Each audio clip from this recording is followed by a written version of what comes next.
Mas ojo dileroi.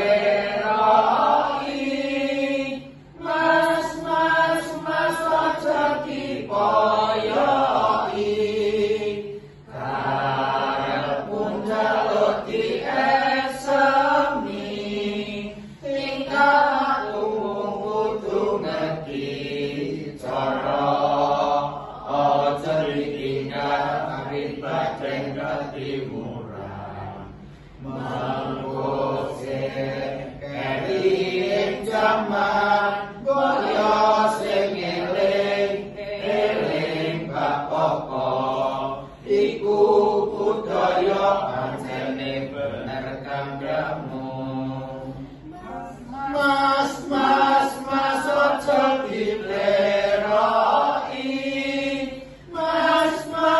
Mas ojo dipoyoi.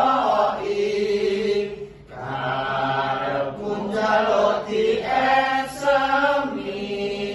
Tingkah lakumu kudu ngerti cara. Ojo ditinggal pribaden ngerti murah.